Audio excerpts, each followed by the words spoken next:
vasos. Como les dije, se han partido en dos. El primero solamente voy a tocar todo lo que es grande, ¿ya? Solo lo grande. La próxima clase va a ser un poquito más compleja porque vamos a tocar todo lo que son más vasos pequeños, las nuevas clasificaciones. Igual he tratado de buscar lo último y más actualizado en relación a la vasculitis de grandes vasos. La siguiente. De vasculitis, ¿qué tenemos? Solo como concepto general, es un grupo heterogéneo de enfermedades caracterizadas por la presencia, obviamente, de infiltrado inflamatorio. Los dos mecanismos patológicos por los cuales se va a producir la vasculitis van a ser básicamente necrosis y granuloma. Lo vamos a desarrollar en el transcurso de la clase para establecer la diferencia. ¿Por qué es importante establecer la diferencia? Porque en relación al mecanismo de daño, tanto la clínica como el tratamiento van a ser diferentes, ¿ya? Cómo llegar al diagnóstico va a ser diferente. Y al mismo tiempo voy a tener que tener en cuenta la distribución, desde la aorta hasta la parte más pequeñita que vendrían a ser los capilares. ¿Existe un gol estándar para el diagnóstico de vasculitis? Sí, el gol estándar es directamente la biopsia en el vaso típico, en el daño. Ese es el gol estándar, ¿ya? Las demás son criterios de clasificación, presunciones para llegar al diagnóstico, pero ese es el gol estándar para nuestro diagnóstico. Siguiente.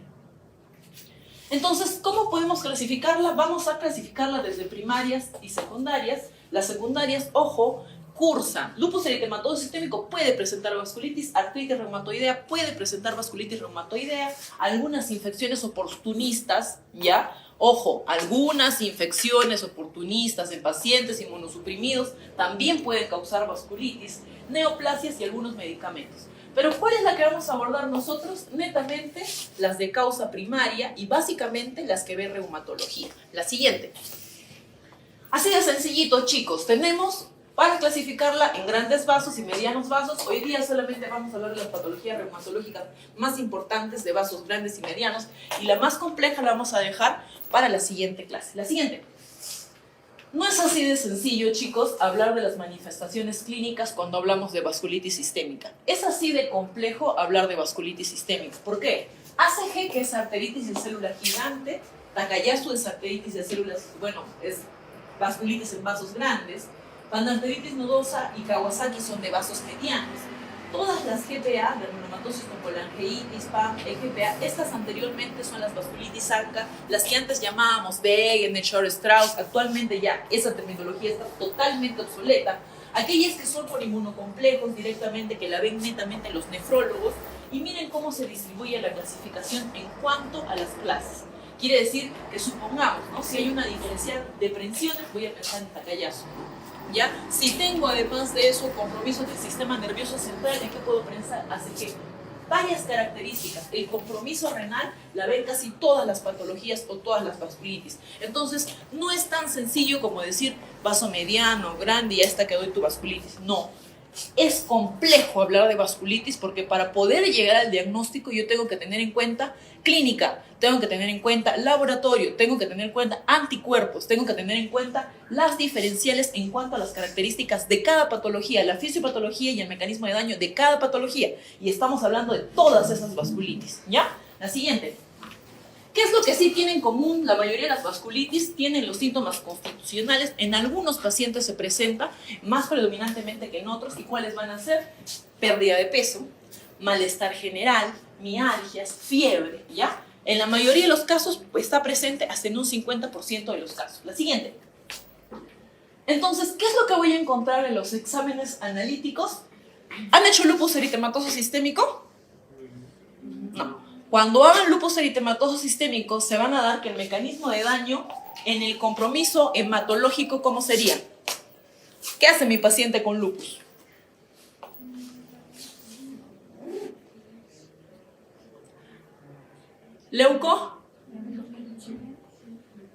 Leucopenia. Mi paciente con lupus hace anemia, hace leucopenia, hace trombocitopenia, me sangra y generalmente tiene compromiso hematológico con la caída en todas sus series.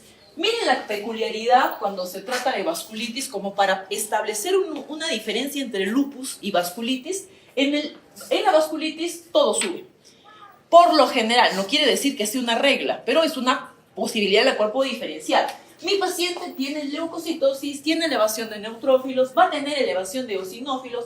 Obviamente la hemoglobina probablemente sea lo único que baje porque va a ser un compromiso de síndrome pulmón-riñón, que lo vamos a ver en la siguiente clase, y que hace que el paciente pierda y que curse con anemia.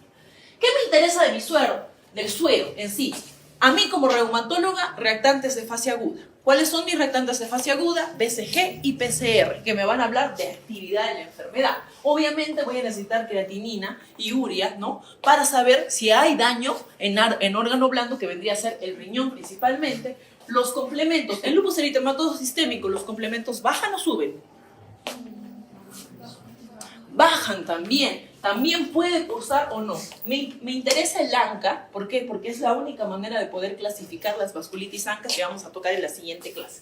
¿Ya? Y finalmente sí me interesa también el sedimento urinario, porque tanto como en lupus y en vasculitis, me habla de actividad si hay presencia de hematíes, si hay una orina con hematuria, con leucocituria, con proteínas y principalmente con cilindros. ¿Por qué están acá la parte de las imágenes?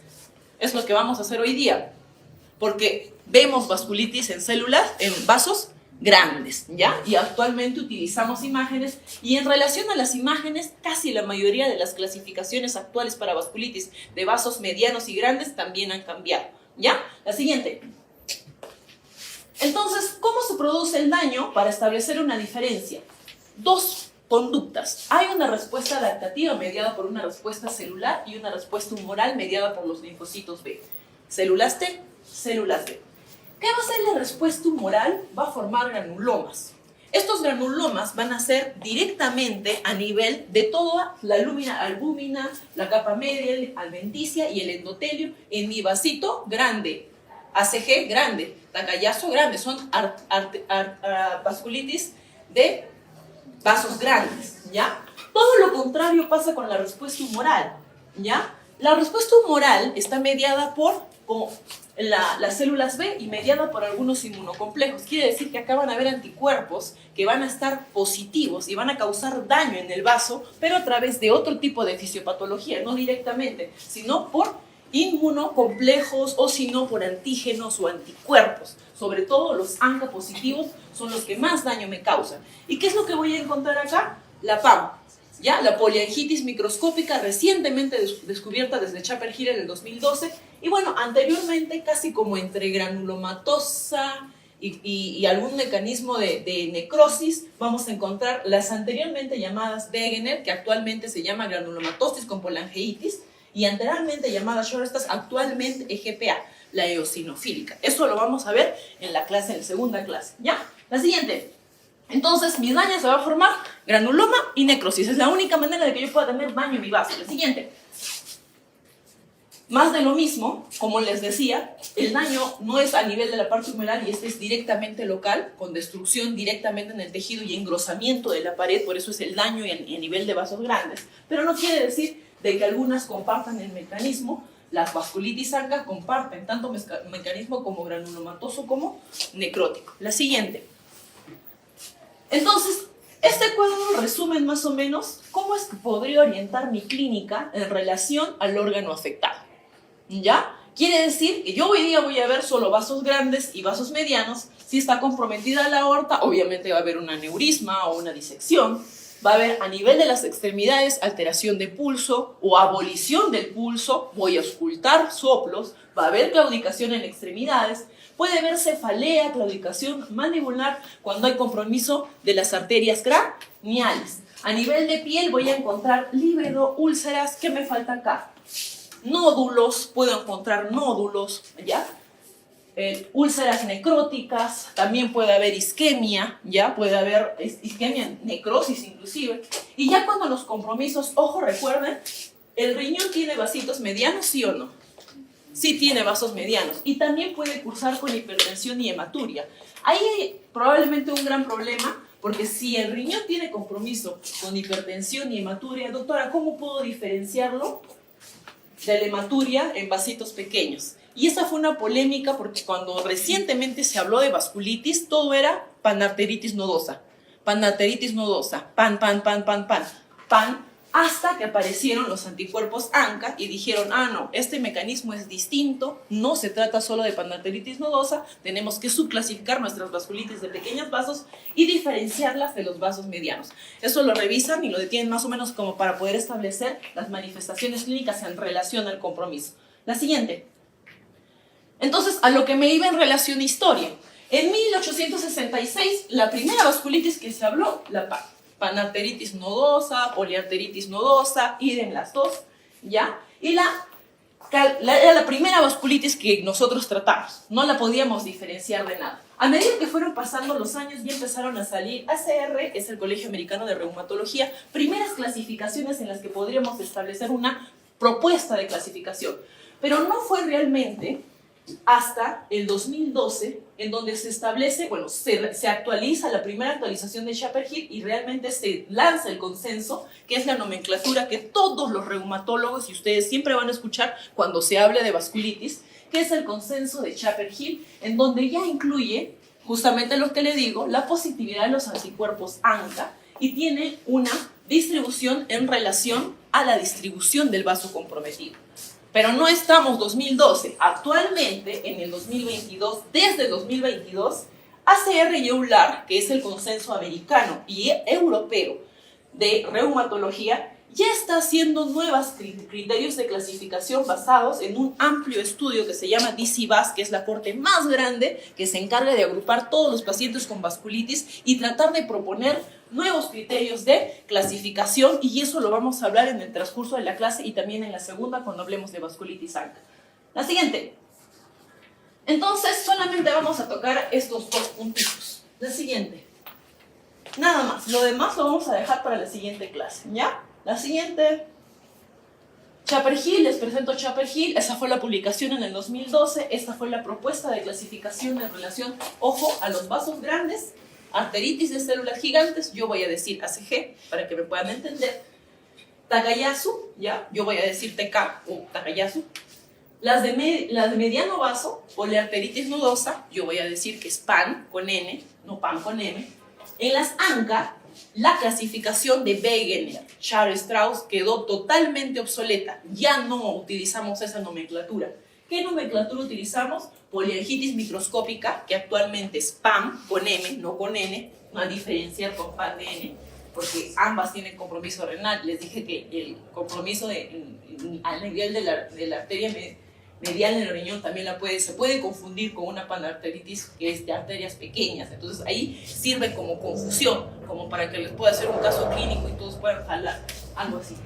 Y después de eso tengo la granulomatosis con polangeitis y la granulomatosis eosinofílica, que es la EGPA, la nueva clasifica, la antes llamada Charles-Strauss. Y las otras son de vasos variables, que es el BZ, que esta sí agarra cualquier vaso, o sea, cualquier vaso, pero eso lo vamos a tocar la siguiente clase. La siguiente. Esta es la clasificación, ya más o menos en la distribución de qué vasos entran. Nosotros vamos a abordar este y este principalmente y vamos a dejarlas más complejas para la siguiente clase. La siguiente. Y empezamos entonces con la nomenclatura de Shaper-Hill en el 2012. Hablemos de los vasos grandes. Dos grandes patologías. Takayasu sí han escuchado y han hecho en medicina interna probablemente, ¿sí? Mujeres jóvenes de 45 años, asiáticas, ¿no? Por lo menos las primeras publicaciones eran de Asia, ¿no? Las diferenciales de presiones, ¿no? Más de 10 milímetros, ¿no? De mercurio, o de repente ausencia de las presiones, ¿no? Y arteritis de células gigantes, ¿habían escuchado? Todo lo contrario, todo lo contrario. Si eran mujeres jóvenes, ¿qué sería ACG? O arteritis de células gigantes. Hombres viejitos, ya. O todo lo contrario, es todo lo contrario. La siguiente. Aunque parece sencillo, ya, parece sencillo, antiguamente se creía ACG, en las siglas de inglés GCA, ya. Antiguamente se creía que la vasculitis de células gigantes asociadas en viejitos solo tenía compromiso craneal. Hace mucho tiempo. Actualmente se sabe que este tipo de vasculitis hace compromiso craneal y extracraneal, o sea que también hace compromiso periférico, ¿ya? Parece sencillo de diferenciar, pero se puede confundir con un Takayasu, ¿ya? Vamos a ir desarrollando durante la clase, ver cómo poder diferenciarlas. Una clase tenemos lo que es la etiología, la edad, el sexo, y ahí vamos. Pero se las pongo difícil diciendo de que ACG no solo tiene compromiso craneal, sino también periférico, como para hacerles la vida más imposible. La siguiente. Y peor ahora, se habla de espectro en cuanto a las vasculitis de vasos grandes, entonces se las pongo más difícil. Este artículo en el 2015 nos dio una orientación de más o menos qué patologías podrían cursar principalmente con Takayasu y ACG. Recuerden, PMR es polimialgia reumática, que es una patología que nosotros también vemos en viejitos, muy parecida a la artritis reumatoidea, pero del paciente senil, ¿ya? Está asociada a ACG. Y acá mismo está ACG con mi variante C de craneal, ¿ya? Y de vaso libre, o sea, periférica, ¿ya? Están las dos variantes. Además de eso, pues hay otro tipo de vasculitis, la enfermedad IG4, que todavía no se sabe si es vasculitis o autoinmune, están dando por ahí, y esta es de la ateroesclerosis. Ateroesclerosis también puede causar algún tipo de molestias o sintomatologías con compromiso de vaso, sobre todo en ateroesclerosis que no son bien tratadas, ¿ya? O que son más complejas en el manejo. La siguiente. Entonces, ¿cómo es el mecanismo inmunitario en las vasculitis de vasos medianos y grandes? Es la inflamación granulomatosa. Me quedo con granulomatosa, hoy día solamente vamos a hablar de eso, ¿ya? En ACG y tanto en Takayasu se caracteriza porque hay una cascada de citoquinas. Veamos en el endotelio, bueno, la adventicia, la media y la íntima, libre de elementos inmunológicos, totalmente normal. A lo mucho una célula dendrítica. Pero a nivel de que hay compromiso vascular, a nivel de la capa de los vasitos medios y grandes, voy a encontrar que hay infiltrado cito inflamatorio con una tormenta, por lo menos de inicio, de una cascada citoinflamatoria en la cual voy a encontrar macrófagos, voy a encontrar células dendríticas, voy a encontrar las células T, H1, TH17, y vean cómo pasa hasta las fibras de la parte de la capa media y al mismo tiempo alteran lo que es el endotelio y lo fibrosan totalmente. Quiere decir que esto es agudo y se va haciendo crónico en el transcurso de tiempo. Casi todas las vasculitis de vasos grandes que nosotros vemos o son agudas y se terminan haciendo crónicas. Por lo general, casi todas tienen esta fase crónica. Nosotros la encontramos en esta fase, que es en donde ya da sintomatología como la claudicación, la cefalea, el molestia, inclusive requieren de intervención por cirugía cardiovascular o cardiología, ¿ya? La siguiente. Entonces, para que vean más o menos, esta es una muestra de un paciente, obviamente, una relación histológica de cómo es el compromiso y cómo avanza el daño de mis vasculitis. O sea, si esto no recibe tratamiento inmunosupresor, progresa hasta tal punto de que pone en riesgo y la mortalidad de vida del paciente. Entonces, el paciente con Takayasu, el paciente con ACG, sobre todo el paciente con Takayasu, requiere de tratamiento inmunosupresor y de mantenimiento, inclusive de manejo multidisciplinario, porque llega un punto que el reumatólogo ya no puede hacer nada sobre esto y tiene que intervenir cirugía cardiovascular o cardiología para hacer algún bypass o alguna resolución quirúrgica adecuada. ¿Ya? La siguiente. Entonces, hablemos Takayasu, solo Takayasu. Ahorita nos vamos. Takayasu, la forma predominante va a ser callado aórtico, ojo, callado aórtico y todas sus ramas principales. Como habíamos dicho, totalmente periféricas, ¿ya? La principal es la diferencia en cuanto a ACG, el compromiso de la aorta abdominal, la céntrica, ¿ya? La diferencia racial, bueno, la incidencia y la prevalencia sigue siendo así, pero lo que siempre hemos dicho es que casi todos los cortes y los estudios vienen de Japón, de Corea, pero no por eso quiere decir que hay casos tanto en Perú como en México. Es más, a nivel de Japón, en relación de mujeres es 8-1. A nivel de América de 3-1 y de 6-1. Igual sigue siendo predominantemente una patología del asmo. G es la siguiente.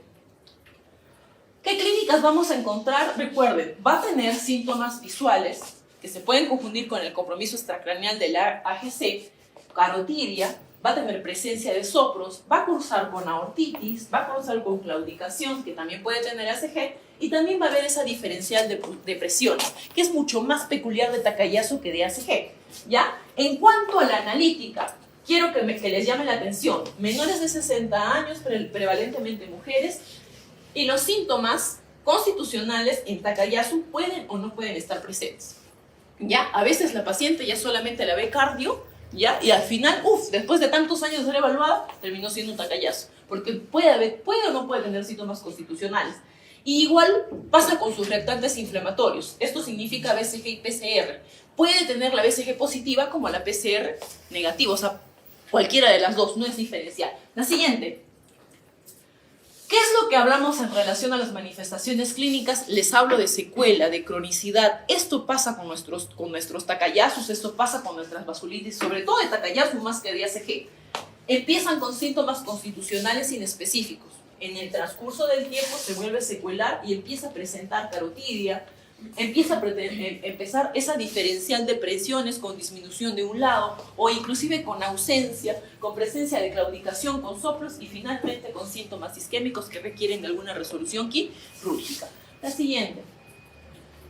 Entonces, se habla de un curso trifásico en la evolución de Takayasu. ¿Qué significa eso? Que en la primera etapa el paciente va a tener solamente síntomas constitucionales o de impregnación inespecíficos, ¿ya? En la segunda ya va a empezar a tener estas manifestaciones vasculares y finalmente va a tener una fase isquémica, ¿ya? En la parte secuelar.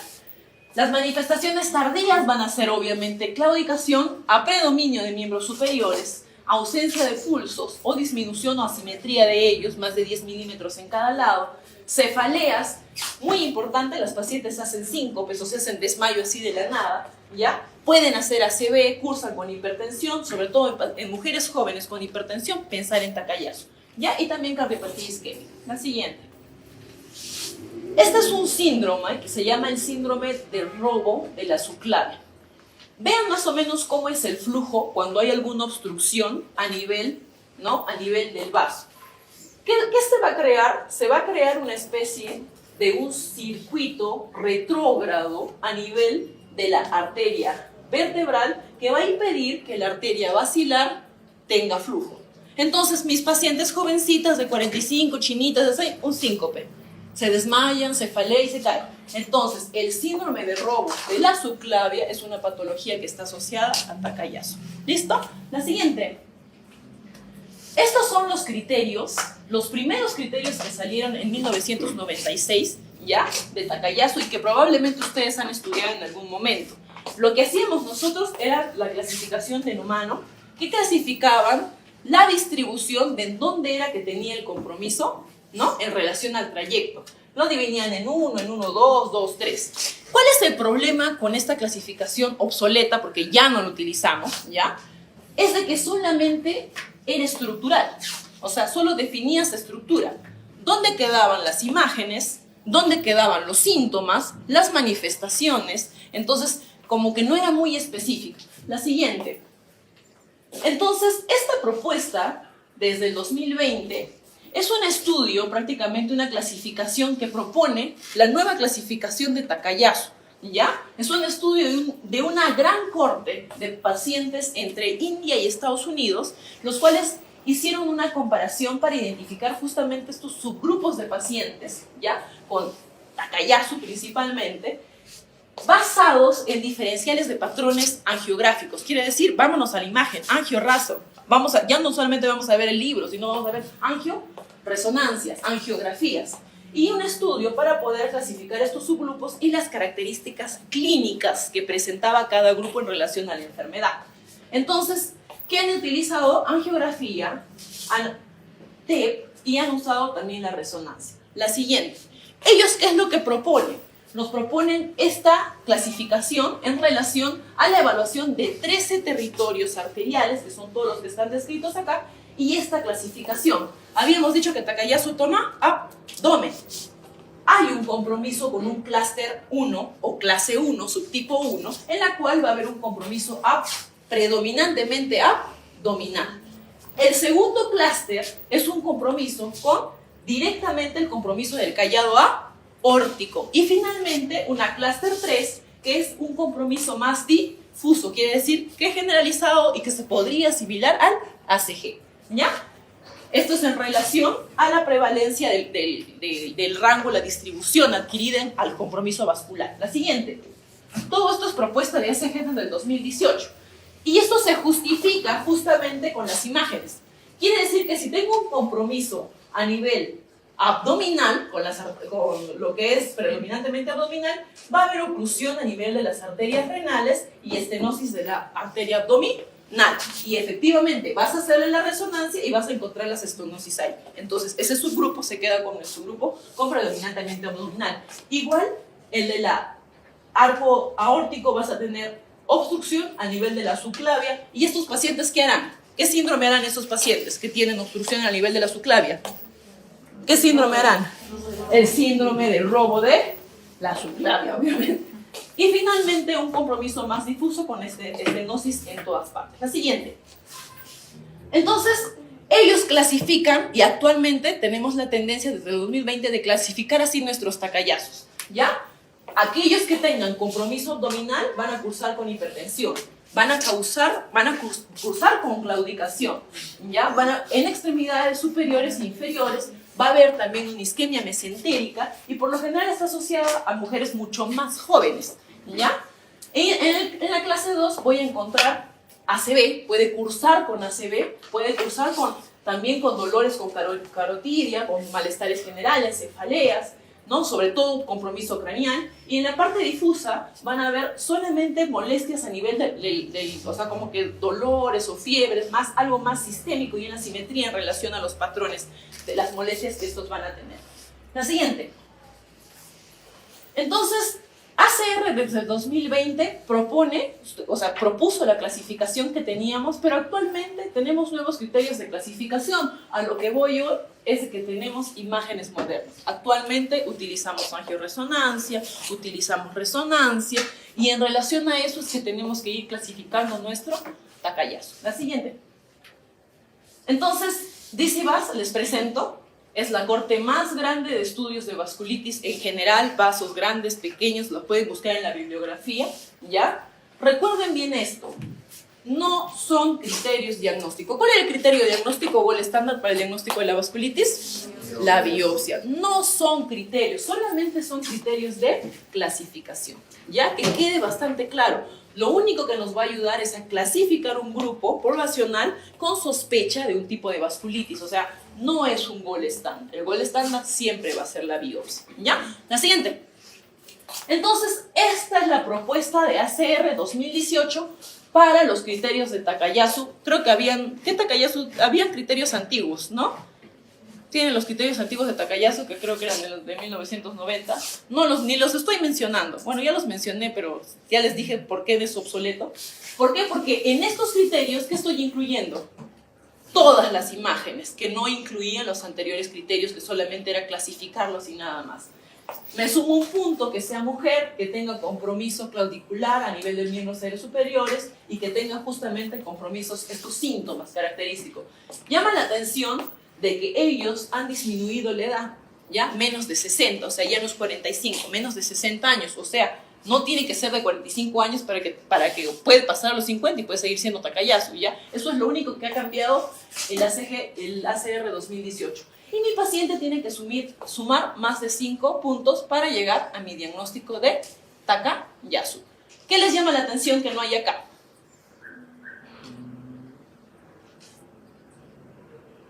No hay reactantes de fase aguda, porque les dije bien claro que pueden estar positivos como que no pueden estar positivos. La siguiente.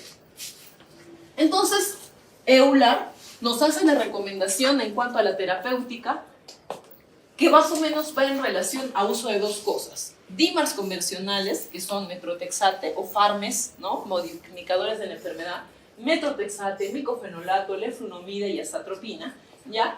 Y dosis de glucocorticoides en una dosis estándar de 40 a 60 miligramos, ¿ya? Y haciendo un tapering. Tapering es destete, retirada, o sea, como que ir desescalando el uso de los glucocorticoides, que quiere decir que a los 3 meses yo ya tengo que hacer lo posible para que esté en menos de 10 miligramos. Si mi paciente va bien con esto, responde favorablemente, continúo mi tapering, quiere decir, continúo mi destete de glucocorticoide y probablemente también mi destete de el tratamiento DIMAR convencional. Pero si no, ¿qué es lo que pasa? La siguiente. Me voy a apoyar de tratamientos biológicos, JAK inhibidores, tocilizumab o tratamientos anti-TNF. ¿Ya? Quiere decir que son tratamientos biológicos sistémicos, sobre todo en aquellas fases que son más graves. ¿Ya? Y también voy a hacer, al igual, mi tapering con el uso de los glucocorticoides a la misma dosis en relación a que si es mayor el grado o menor el grado, la dosis sigue siendo 1. Si el efecto es mucho, voy a utilizar dosis en pulsos de glucocorticoides o solamente vía oral. Igual hago mi tapering de glucocorticoides y si mejoro, continúo con mi tratamiento biológico al menos 18 meses. Quiere decir, durante casi 1 año o 2 años. ¿Ya? Pero si no, tengo que buscar una consulta especializada. Quiere decir que mi paciente va a terminar en cirugía de tórax o necesito un manejo más multidisciplinar. La siguiente. Vámonos a arteritis de células gigantes. Les dije que era todo lo contrario, la causa más común de vasculitis en viejitos de 50 años. ¿Ya? Los síntomas predominantemente se decían que eran craneales, ¿no? La cefalea, y que había algunos pacientes que tenían de repente algunas molestias principales en las ramas carótidas externas internas. Y lo que quiero que sí se recuerden es que ACG está asociada a esa polimialgia reumática. ¿Ya? Es una patología que nosotros vemos como que si fuera una artritis reumatoidea de los viejitos. ¿Ya? Estas son todas las arterias que comprometen. ¿Está acá la abdominal, chicos? No, no está la abdominal, una diferencial con Takayasu. La siguiente. Entonces, voy a tener 2 partes. Un compromiso craneal en donde me preocupa los síntomas visuales. Ojo, acá sí es emergencia y necesita pulso porque mi viejito va a dejar de ver si es que no hago algo. ¿Ya? A diferencia de Takayasu. ¿Ya? Puede tener compromiso mandibular, síntomas de cefaleas. Y esto es de la polimialgia reumática. La polimialgia reumática cursa con dolor a nivel de cintura pélvica y cintura escapular. Y estos pacientes también cursan con eso, con dolor a nivel de cintura pélvica escapular y pueden tener aortitis que se puede confundir con un Takayasu. La siguiente. Entonces, ¿cuáles son las manifestaciones clínicas? Por lo general, síntomas constitucionales, les dije, y en todas. Puede cursar con fiebre de origen desconocido, cefalea temporal, engrosamiento de la arterial. La claudicación de la mandibular sí es muy importante, no lo vamos a encontrar en Takayasu. Cursa con diplopía. El compromiso ocular acá es mucho más llamativo en relación a Takayasu y puede haber lesiones químicas. Ojo, hasta en la lengua, en el cuero cabelludo, ¿ya? Y las pérdidas transitorias o permanentes de la visión que son indicación de pulsos con corticoides, ¿ya? 60% se asocia a polimialgia reumática, se lo sigo repitiendo. La siguiente. Entonces, acá sí es importante el dosaje de BCG y PCR, porque se ha demostrado en las cortes de Mayo Clinic España, desde el 2021 y el 2009, que ambas están positivas, por lo general, en esta patología y también están positivas en la polimialgia reumática. La siguiente. Otros marcadores sí son inespecíficos, como el IL-6. Entonces, hablamos de un espectro clínico del ACG, ¿ya? ¿En qué consiste este espectro clínico? Consiste en de que antes se consideraba que había un compromiso craneal, pero ahora les digo que hay un compromiso extracraneal. Y también les he dicho que está asociado a otra enfermedad reumatológica que se llama polimialgia reumática. ¿Cuál es el detalle? Los pacientes que tienen ACG, en el transcurso de su enfermedad, hacen polimialgia reumática. Y los pacientes que tienen polimialgia reumática en algún momento hacen arteritis de células gigantes. Entonces, esto queda para especular y tal vez para motivo de investigación más adelante, para saber si esto realmente son 2 manifestaciones distintas o son una sola misma enfermedad, ¿ya? O si ambas están sobrepuestas. De repente y con los años terminan siendo solo una y se termina asociando, ¿ya? Eso queda para estudio y la verdad es que todavía no sabemos cuál es la asociación, pero sabemos que hay una asociación de más del 50%. La siguiente. Es más de lo mismo, porque este es un estudio multicéntrico en Francia que lo hicieron desde el 2025 y 2015 para justamente demostrar de que a pesar de que la predominancia es más del 70% en síntomas craneales, hay un 22% que hace síntomas que no son craneales, o sea que son extracraneales. ¿Ya? La siguiente. Estos son los criterios de clasificación de ACG del Colegio Americano. ¿De qué año es? Del 990. ¿Ya? ¿Qué creen que no incluye acá?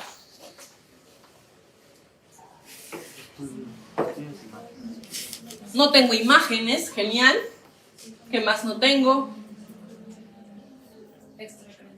No tengo compromiso extracraneal. Lo que me llama la atención es que, como les digo, los fenotipos, los tiempos, las investigaciones han cambiado. No es la misma patología con el transcurso del año y de los años. Y la siguiente, por favor. No tiene en cuenta solo tiene en cuenta el compromiso craneal. No cuenta con el compromiso extracraneal, ni tampoco con las imágenes. La siguiente. Entonces, necesito la parte clínica, necesito hacer Doppler e imagen, tengo que valorar imagen, y también acá puedo hacer biopsia. Ya es mucho más fácil de hacer biopsia inclusive que Takayasu. La siguiente. Esto es el ecodoppler de arteria temporal. Eso no se podría considerar como un gold estándar, pero el signo del halo es algo que nosotros como reumatólogos hacemos como que si hicimos una ecografía abdominal y ponemos el transductor acá, y si es que se forma este signo de halo alrededor del ecodoppler, es positivo. Alta sensibilidad, alta especificidad para el diagnóstico de ACG. Solo con una ecografía, así de sencillo. Actualmente, eso no lo incluía los anteriores criterios de clasificación. Y aparte también tengo el signo de compresión del halo. Quiere decir que al comprimir directamente el ecodoppler desaparece totalmente. Tiene más especificidad, hasta el 100% para el diagnóstico de ACG o arteritis de células gigantes. ¿Ya? Miren cómo nos ayuda la imagen, chicos, la siguiente. Entonces, clínicos, biopsia y las imágenes. En extracraneal también nos va a ayudar. Ojo, en extracraneal también. La siguiente. Entonces, estos son los criterios ACR del 2018, ¿ya? Los nuevos criterios de clasificación. Acá, ¿qué es lo que voy a encontrar? Voy a encontrar hasta el ultrasonido, me da ya solo 5 puntos. Para que vean la alta especificidad para llegar a mi diagnóstico. Ya solamente necesito que tenga dolor de cabeza a mi viejito y le diagnostico su ACG. Así de sencillo. Y también me incluye algo que no incluía Takayasu. Los reactantes de fase agudo están en inglés, ya en sus siglas BCG y PCR, ya, títulos altos. Y bueno, toda la sintomatología en relación a la clínica. La siguiente, la biopsia también la incluye.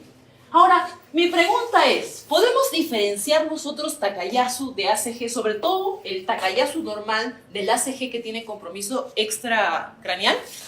¿Lo podremos diferenciar? Este estudio nos dice que sí lo podemos hacer de la siguiente manera. Existe una marcada sobreposición entre los territorios que van a utilizar estos tipos de dos vasculitis grandes, ¿ya? Pero existen distintos cortes en los cuales se reportan de que hay distintas diferencias sutiles entre ambas. ¿Cuáles son esas? Y ya les había dicho, Takayasu suele tener mayor compromiso a nivel de carótidas y mesentéricas, mientras que ACG compromete con mucho más frecuencia la parte axial, ¿ya? La siguiente. Entonces, ellos nos proponen este tipo de clasificación, ¿ya? En un clúster de 6 grupos, ¿ya?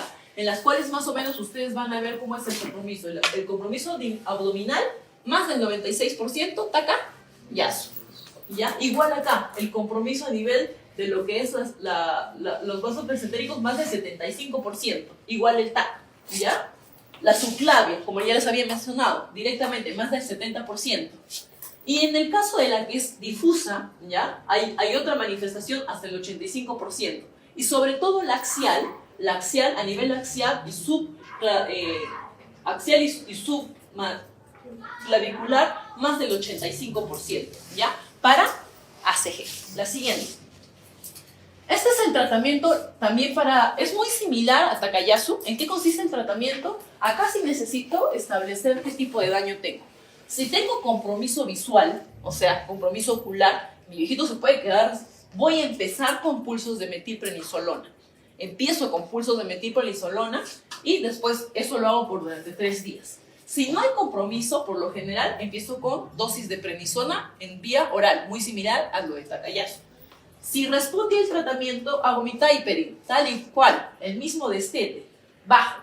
Si mejoro, continúo, pero si no, ¿qué es lo que hago? También voy a tratamiento biológico, la siguiente. Empiezo tratamiento biológico, pero esta vez no voy a incluir a los anti-TNF, sino al tocilizumab. Ni siquiera JAK inhibidores, solo el tocilizumab como propuesta. ¿Ya? Si mejora igual, en relación a los glucocorticoides, si es mayor o más grave, continúa, mantengo mi tocilizumab vodinotroctesate, y si es que no mejora, voy a tener que apoyarme de otro tipo de elementos más especializados o manejo más multidisciplinario. La siguiente. Vasos medianos y descanso. ¿Alguna duda? ¿Sí? ACG y Takayasu, ya no vamos a agarrar las grandes, ahí quedamos. Vamos a terminar con un caso clínico, ¿sí? Ya, ninguna duda. Vasos medianos. Kawasaki. Ya ustedes han escuchado de Kawasaki. ¿Han hecho pediatría Kawasaki? Sí, es una patología. No voy a abordar mucho sobre Kawasaki, pero ya sé que ustedes tienen algún conocimiento de eso. A ver, la siguiente. Entonces, es una enfermedad febril aguda, ¿ya? Ahí está Tomisaki Kawasaki.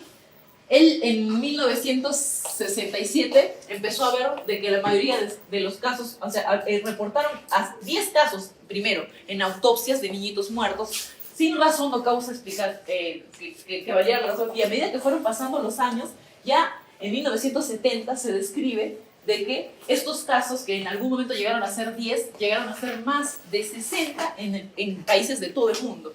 Entonces, él prácticamente fue el que inició el diagnóstico, bueno, la enfermedad de Takayasu, que lleva su nombre, y bueno, es un síndrome cutáneo febril agudo, ya con afección linfoide y descamación específica de dedos, de manos, tiene sus peculiares características clínicas que no la van a encontrar en otro tipo de vasculitis. La siguiente.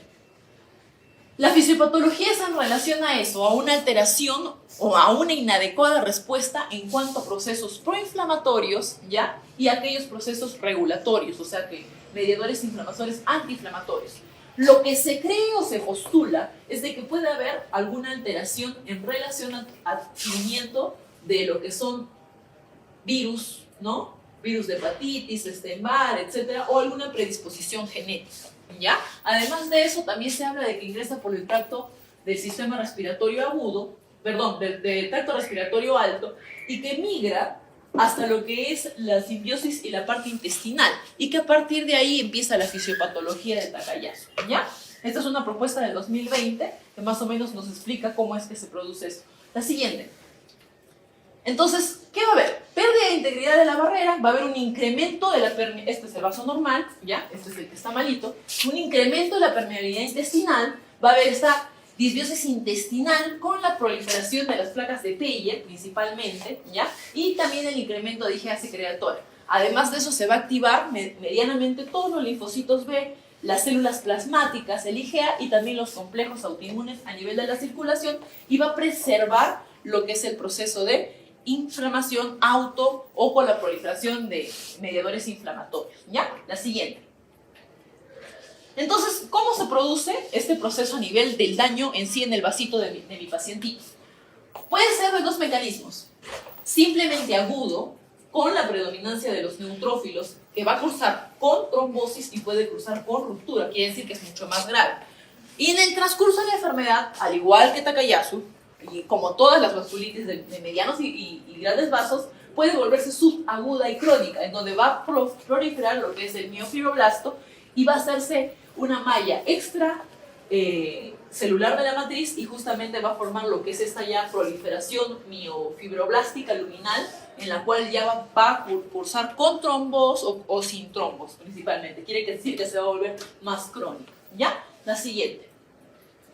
Entonces, estos son 5 de los siguientes criterios, ya que en algún momento se empezaron a considerar. El paciente tiene que tener fiebre 5 días, puede tener congestión, cambios en los labios, cavidad oral, exantema, y también, ojo, ellos sí tienen compromiso por ecocardio, ¿ya? Y justamente se valora lo que es el aneurisma a nivel de la parte cardíaca como la dilatación directamente. Entonces, ellos hacen compromiso cardíaco, que fue el motivo por el cual se empezaron a estudiar los primeros cortes de Takayasu cuando recién empezó. Listo, estas directrices son del 2002, la siguiente. Y también la clasificaban como que si fuera completa, si se cumplía todos los criterios tal cual el libro, incompleta, como que no llegaba a cumplir todos, y aquella que era típica, ya que se podía confundir inclusive con un síndrome que se llama I, que es cuando tenían los niñitos con COVID, ¿no? Es otra característica. Pero el atípico cursa con compromiso gastrointestinal y uretritis. La siguiente.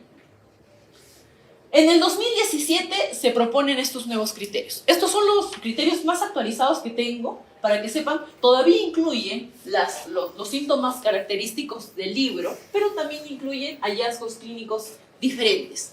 Cardíacos, respiratorios, gastrointestinales, del sistema nervioso, genital y entre otros. La siguiente. Las manifestaciones clínicas, no voy a rehondar en eso porque las pueden leer, fiebre, lo mismo de pediatría, la siguiente. Igual, lo mismo, solo que cambia la presentación, cuando es agudo, cuando es subagudo y cuando ya se vuelve crónico convaleciente. La siguiente. Estas son las manifestaciones. La siguiente. El tratamiento va directamente con bolos de inmunoglobulina, ¿ya? También puedo dar azatropina y dependiendo si recidiva voy por un segundo y si es que no, me paso a metilprednisolona que también es glucocorticoide y al igual que en Takayasu, si no hay respuesta, me voy por biológicos. Anti-TNF, infliximab, anakinra y el canakinumab, si no me equivoco, que es un IL-1. La siguiente. Ahora, si es alto el riesgo, directamente me voy a ir a bolos. Y de frente voy a meter la aspirina y también los corticoides. Con pulsos de metilprednisolona, creo que va a ser un poco más agresiva en cuanto al tratamiento inmunosupresor. Con el segundo bolo y finalmente igual terminó con tratamiento biológico directamente relacionado con los que mencioné previamente. La siguiente. Estas son algunas terapias adyuvantes o opciones de tratamiento que pueden tener si es que por A o B son casos muy refractarios. Ojo que son pacientes pequeños, que los que se van a volver crónicos van a tener que manejarlos hasta cuando tengan edad adulta.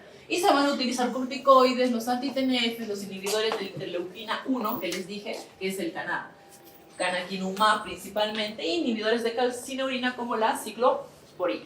La siguiente.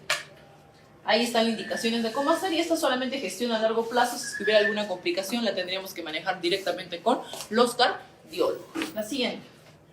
Panarteritis nodosa. Panarteritis nodosa es la que tenemos que pelearnos o la que tenemos que en algún momento, la primera que se empezó a estudiar.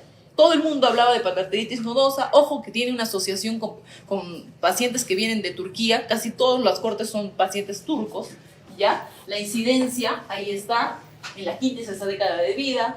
Subtipo clínico de aparición, se ha demostrado que hay subtipos clínicos que están asociados a virus, que están asociados a edad, que están asociados a solo el compromiso que éste tenga, y los vamos a mencionar más adelante, ¿ya? Y eso sí, desde que se descubrió la positividad del ANCA, la prevalencia ha disminuido. ¿Por qué? Porque antes trataban las panarteritis nodosas como que si fueran como si fuera una vasculitis, como era una PAN, pero no, actualmente se descubrieron que existen los ANCAs y ya la prevalencia de panarteritis nodosa ha disminuido.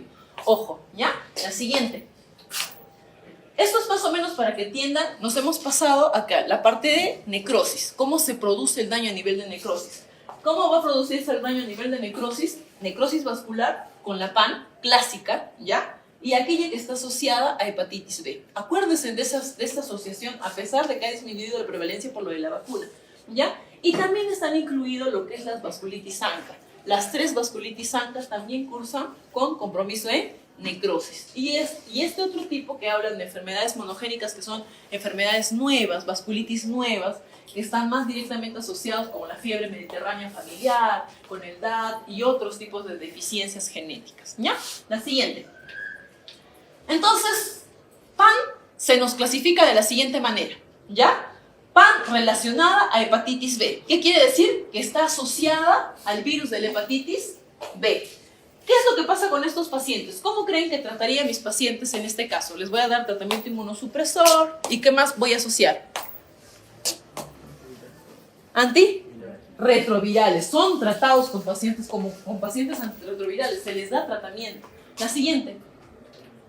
La cutánea limitada es una afección exclusivamente de la piel. No va a tener afección en órganos internos, ¿ya? Por lo general, su pico de edad es 30. Voy a encontrar esos nódulos subcutáneos con lívido. Si yo veo a la consulta del paciente que tiene un lívido a todo dar, con presencia de nódulos, lo que tengo que pensar es justamente en esta PAN cutánea o limitada. Ya, porque el compromiso es netamente cutáneo. Ya, y la serología en virus es negativa. La siguiente. La localizada carece de afección sistémica, ¿ya?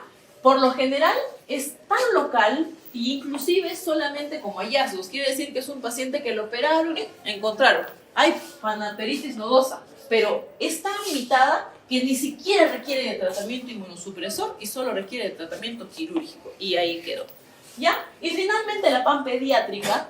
¿Por qué creen que les da vasculitis a los niños? ¿Por qué le daría vasculitis a los niños? Porque están expuestos a a infecciones principalmente respiratorias, estreptococo está asociado a eso, ¿ya?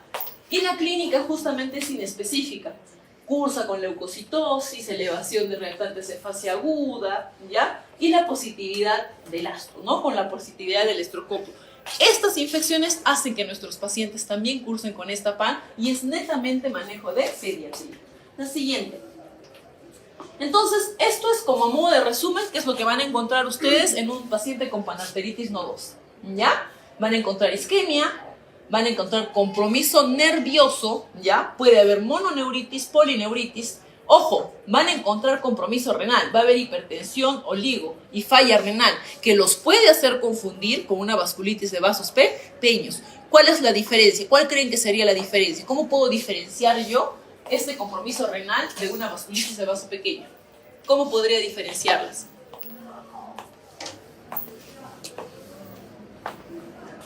¿Cómo podría diferenciar una PAN con N de una PAN con M? Una poliangitis microscópica. La positividad del ANCA, muy bien. Desde que aparecieron las ANCAs, como les dije, la prevalencia de PAN disminuyó y ya fuimos diagnosticando vasculitis ANCA desde el 2012. ¿Qué más? PAN con N tiene compromiso pulmonar, no tiene compromiso pulmonar, no tiene compromiso pulmonar. Recuerden bastante, nuestras PAN con N no hacen compromiso pulmonar, pero nuestras vasculitis de vasos pequeños sí tienen compromiso pulmonar. ¿Y qué síndrome hacen? Síndrome pulmón, riñón, ¿ya? Hacen síndrome pulmón, riñón. Genial, son muy inteligentes. Otra diferencia, más importante todavía. Vamos a la biopsia. ¿Qué vamos a encontrar en la biopsia? ¿Qué vamos a encontrar en la biopsia? ¿Qué vas a encontrar en un riñoncito con compromiso vascular pequeñito? En el parénquima. ¿Qué vas a encontrar de tu riñoncito si el compromiso es vascular pequeñito? En una PAN con N. O sea, la de vasos pequeñitos, porque estamos en medianos, o sea, todavía no hemos llegado a vasos. Cuando lleguemos a vasos pequeños se va a poner peor la cosa. ¿Qué vamos a encontrar? Glomerulonefritis rápidamente progresiva. El glomérulo va a estar comprometido. Acá les haces una biopsia y tu glomérulo va a estar impecable. ¿Por qué? Porque el compromiso es solamente a nivel de las arterias medianas, ¿ya? Compromiso gastrointestinal también puede haber. Y bueno, la asociación de los virus, acuérdense, hepatitis B está asociado, ¿ya? A pesar de la prevalencia bajado por las vacunas, hay asociación con hepatitis B y hepatitis C, ¿ya? Algo que probablemente no está muy relacionado con las vasculitis de vasos pequeños o la vasculitis amplia. Siguiente. Líbedo, les dije, el compromiso en piel, cuando ustedes vean líbedos reticulares, vean nódulos, gangrena, nódulos subcutáneos y úlceras, tengo que pensar en PAN, que fue lo primero. Es más, cuando se estudió, todas las vasculitis eran esto, y al final después se fue descubriendo que no eran eso. Puede haber falla y también obstrucción a nivel de la arteria coronaria. Siguiente. Entonces, las manifestaciones clínicas, las leen, ahí están escritas, y ya se las he dicho. La siguiente. Y bueno, como les dije, hay una diferencia en la PAN de adultos y la PAN de niños. En cuanto a la prevalencia de los síntomas, les dejo este cuadro para que lo puedan revisar. La siguiente. Esto es más de la histopatología y del compromiso en piel. La siguiente. Los nódulos están ahí. Vean el líbedo reticulares, ¿ya? Vean la necrosis y la gangrena digital, es característica de PAN con N, ¿ya? Y vean, estos son nuestros criterios de ACR 990. Estos sí, no se han actualizado. Estos se quedaron desde el 90 y hasta ahorita no tenemos criterios nuevos, pero son los que utilizamos. ¿Y qué se encuentra acá? Pérdida de peso, líbedos reticulares, ojo, orquitis, dolor testicular. No, por lo general es una peculiaridad. Mialgias, polineuropatía, compromiso neurológico, la presión arterial, elevación de la creatinina, la urea, anormalidades arteriográficas que van a concluir en gangrena o necrosis distal, obstrucciones, como es de vaso medial, y finalmente la biopsia, ¿ya? Estos criterios sí son los únicos que no he podido actualizar porque no han salido nuevos, nos quedamos con eso desde el 90 hasta ahorita. La siguiente, más de la clínica, ¿ya? Para que vean el compromiso isquémico, el compromiso renal, polineuropatía, la siguiente. Y el tratamiento directamente va a estar asociado, mira, vean, esta es asociada a hepatitis B, entonces voy a dar tratamiento antirretro. Mira lo que dijo su compañero, bien, muy. Y también en la PAN clásica voy a actuar con glucocorticoides, con ciclofosfamida y DIMARS convencionales, ¿ya? Y de ahí voy a hacer mi talperin, muy parecido a lo de la vasculitis ANCA, ya sé que. La siguiente. Entonces, esta es una propuesta en relación al daño, ¿ya? Empiezo el tratamiento con glucocorticoides, inmunosupresores, metrotexatesatrapina, principalmente. Si hay respuesta o no hay, voy a modificar mi tratamiento en eso, ¿ya? Ahora, esto sí, ya no lo utilizamos mucho porque la PAN ha disminuido. Ya como han aparecido las vasculitis de vasos pequeños ANCA, más nos estamos asociando a eso, pero no quiere decir que no las dejemos de tratar. Y esta propuesta del 2018 nos da más o menos cómo poder utilizar. Ojo que acá utilizamos ciclofosfamida, a diferencia de los otros tipos de vasculitis, ¿ya? La siguiente. Vamos con el caso clínico y ahí terminamos. Ya mira, siéntate, ya te cansé. Nos vamos. O sea, quiere decir que está bien, viejito, ¿ya? Gracias. Tiene hipertensión, ¿ya? Fibrilación auricular, es un paciente que tiene muchas comorbilidades, ¿ya? Tiene antecedente de polimialgia reumática, ¿ya? Le hemos dado tratamiento con 8 miligramos de prednisona y a pesar de que está con corticoides, sigue haciendo recaídas frecuentes, o sea, no lo puedo sacar de los corticoides, le estoy dando durante mucho tiempo corticoides y sigo así. Cursa con un tiempo de enfermedad de 1 mes. ¿Qué presenta? Síntomas constitucionales. Todas las vasculitis tienen síntomas constitucionales. Pérdida de peso, fiebre, astenia, dolor corporal inespecífico, ¿ya? ¿Qué tengo? En mi laboratorio, BCG elevada. Tengo presencia de leucocitosis, 15.000, ¿ya? ¿Qué más tengo? Todo lo demás está normal, se le pide inmunológicos y me sale todo negativo. ¿Qué tengo en el PEC? Miren, observen. Tengo aumento y cambios inflamatorios a nivel de la aorta intrarrenal, que son compatibles con aortitis. Todo esto de acá. ¿Qué diagnóstico tiene, chicos? ¿O qué más haríamos? ¿Qué haríamos? Diagnosticamos ACG y empezamos pulsos de metilprednisolona con ciclofosfamida. No, en este caso, ¿qué tendríamos que darle? Metilprednisolona en pulsos, ¿no? Y valorar si es que le doy otro DIMA, ¿no? Empiezo entonces pulsos. ¿Están todos de acuerdo? ¿Hay alguien que haría algo más? Pensemos que es nuestro abuelito. A ver, ¿haríamos algo más? Pulsamos, diagnosticamos y pulsamos. Dime. Podríamos pedir descartar TBI. Podríamos descansar. Ya, vas a pedir becas. Vas a pedir becas. ¿Ya? ¿Qué más? ¿Alguien más quiere pedir algo más? Ecodoppler. Sí. Tienes imagen, ya tienes imagen. No vas a poder biopsiar, mi reina, porque está comprometido el pacientito y mira, no voy a entrar, no voy a hacer biopsia ahí. No llego a biopsia ahí. Si fuera acá, biopsiaría, pero no tiene molestias craneales, ¿no? Solo tiene síntomas constitucionales, ¿ya? ¿Qué más? ¿Algo más hago?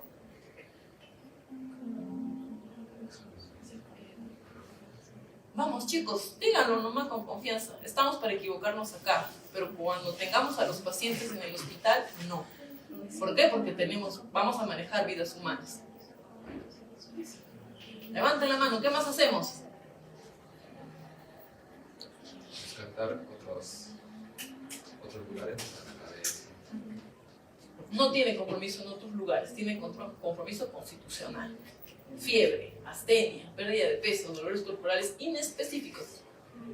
Quedamos entonces, diagnosticamos ACG, empezamos pulsos de metilprednisolona, ¿sí? Miren que es un viejito de 82 años. Hace una disección aorta y tiene una falla multiorgánica. Al final nadie le pidió hemocultivo y salió positivo para Salmonella enteritidis. Les dije que habían posibilidades de que algunas infecciones cursaran con vasculitis, sí les dije. Chicos, para investigar, la verdad es preciso a veces dudar.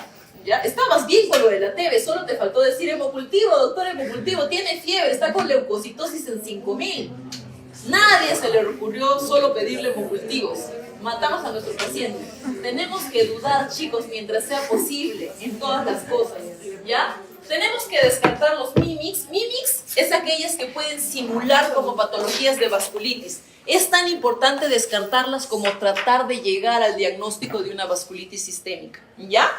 no hacer diagnósticos diferenciales puede traer consecuencias muy graves, ¿ya? Ojo, ustedes van a ir a la parte clínica. Ahora estamos solamente haciendo una supuesta, ¿no? Les puedo dar las clases y más o menos los oriento a eso. Pero con leucocitosis, ¿ya? Leucocitosis, BCG, síndromes de fiebre, tengo que pedir cultivos. Tengo que pedir, antes de pulsar a mis pacientes, tengo que pedir cultivos. Ese es el problema de repente con el reumatólogo porque nosotros trabajamos con inmunosupresión, ¿ya? Vas a inmunosuprimir un paciente de 82 años que ya estaba haciendo y terminó haciendo su ortitis y se terminó. Listo, chicos, eso es todo.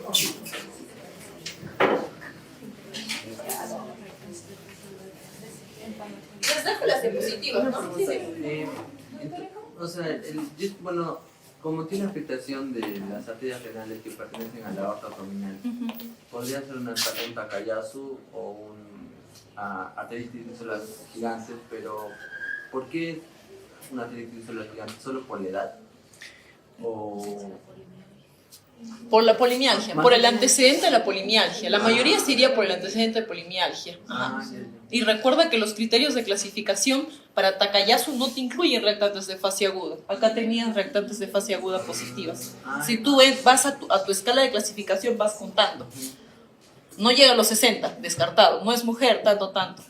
Solo te vas a tener imágenes y no vas a llegar a 5 puntos. Pero si esto lo transmites a lo de los criterios de clasificación de ACG, te va a contar todo. Pero nadie pidió hemocultivo. Nadie pidió hemocultivo, chicos.